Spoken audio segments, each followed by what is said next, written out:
major news that took place this year, possibly with all the political and geopolitical news that's going on. This may actually have implications that are far beyond any other story or any other event that took place in 2024. And so that's why we thought that it was so important to actually tell this story and do an entire episode on the Shroud of Turin. So just a quick backstory for anyone who really doesn't know where it came from or how it ended up in Italy. So obviously people know that the biblical narrative, of course, in the Gospels, that this all took place in Jerusalem. So what's this shroud doing in Italy? Well, during the Crusades, and we did the episode on the Crusades with Blake Neff, as the Muslims, as the Caliphate were sacking the Holy Land, many of the Crusaders realized that so many of these holy relics and so many of the issues that were going on at the time were potentially going to be lost or destroyed in these great battles, that they took it upon themselves to preserve them and then actually bring the relics to Europe for safekeeping. And so the earliest documented appearance of the shroud is actually in France and in the possession of Geoffroy de Charnay, who was a French knight who had been, and his family had been associated with the Crusades. And in fact, going back even further, there are references through the Crusades during one of the battles of Constantinople, and a French knight in 200 years prior to this, and this is really interesting, 200 years prior to this, had written that when he was in Constantinople, he saw a cloth that was hanging up on full display within a major church in Constantinople. This is, again, the heart of Byzantium. And we talked in the Crusades episode about how the Crusades actually were a call from the Orthodox Church to the Western Church, to the Roman Church, saying, come and save us from these barbarians. They're flooding throughout our lands. They're flooding throughout the Holy Land. We need help. And so it was the Western Church coming to the aid of the Eastern Church, not some, colonialism narrative, which is, of course, taught today. So it really was a major effort and kept them at bay up until about 1400s.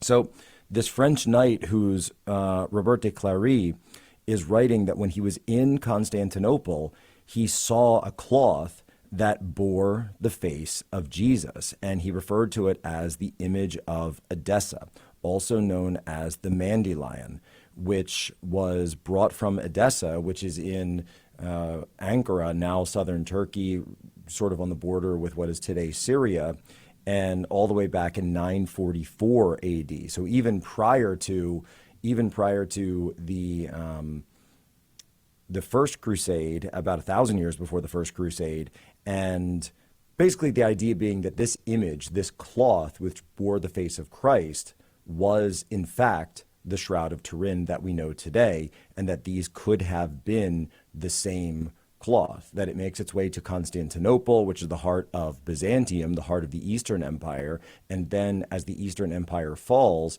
the Crusader Knights bring it back to Europe, France, and then later Italy for safekeeping. And so the theory is that it was used during Easter rituals, where it would have been displayed in the way that that Christ would have been during the actual Passion, during the actual Holy Week itself. And this is actually interesting that recent research has found microparticles of gold on the shroud, which actually match the composition of gold that was used in Byzantium coinage during certain periods. And this suggests that the shroud may have been kept in Constantinople during those times, potentially displayed or kept with other relics in a setting that included gold. And one of the interesting pieces of this story, by the way, so Joshua, there we get the warfare, the fact that the shroud has been protected and preserved throughout the years, But again, the gold coinage that was found also matches the gold coinage of Byzantium, which has always been the sort of oral history of the Shroud, that it made its way through Byzantium to Constantinople and then made its way to Europe. So again, when they've conducted scientific analysis of the various, it's sort of like Christian CSI, if you will, that it all matches up with the story that's always been told. And a key point that I want to make here, and I'll ask you, in 944 AD, did the Byzantines have the ability to fake this type of chemical analysis, to fake this type of gold? Obviously, we know that alchemy was being tried at this time quite proficiently, and people were attempting to do this, but as far as I know, it wasn't ever actually achieved. So how would they have forged it? Yeah, that's a good question. We don't have reason to believe it was possible to have forged something like this back then, especially to make it look to modern audiences like ours as if it was authentic. So this is what is worth understanding about forgeries. The idea of a forgery is to trick people in your present moment, your present place, and your present time that something is real. And it's often for money-making purposes. There's often a financial motivation for it to And sell by the the way, you thing. saw this with a lot of those like Tourism. missing link fossils and the skulls, and someone say this how it happened in Europe and in the UK a lot. They say, oh, this is the missing link of between ape Yeah, and Piltdown man, and it Man. would turn out to be just Piltdown Man, and it turned out to be like someone took a chimpanzee skull and like someone's jaw and fused them together, or maybe the other way Yeah, our around. Pearl Down Man was just I believe it was the story. It was a pig's tooth, and then a reconstructed skull was put around it to make it people believe. But the point of that was to make money, have this exhibition, charge for admission, and it's a sort of a quick scam that you don't want to get found out soon enough. So the Shroud of Turin does not show what we would anticipate to be a quick scam to make some money off of people who don't know any better. It is sophisticated. Now, what I find interesting about its story is and you can look up a number of studies on this, the types of other, let's say, DNA evidence associated with it show that it has been touched by a lot of people, and it has traces of pollen and other plants from Western Europe all the way across the Mediterranean, South Central Europe, Eastern Europe, and to the Middle East and back again. And so the story of its adventure is in the Shroud itself.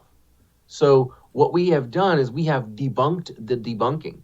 I remember when The Passion of the Christ was released, the Mel Gibson film, in theaters in 2004, every public radio and public television station was wanting to do some sort of a public interest show around various Christian relics associated with the crucifixion and the resurrection. And of course, there was this great debunking of the Holy Sepulchre. Well, it turns out that beneath everything, there is a slab with a cross stamped into it, which dates to approximately 100. And this is, of course, after people have said, well, obviously, this is not the spot. This is built by Constantine, blah, blah, blah, blah, blah, blah, blah. You know the story. So the secularists are down bad.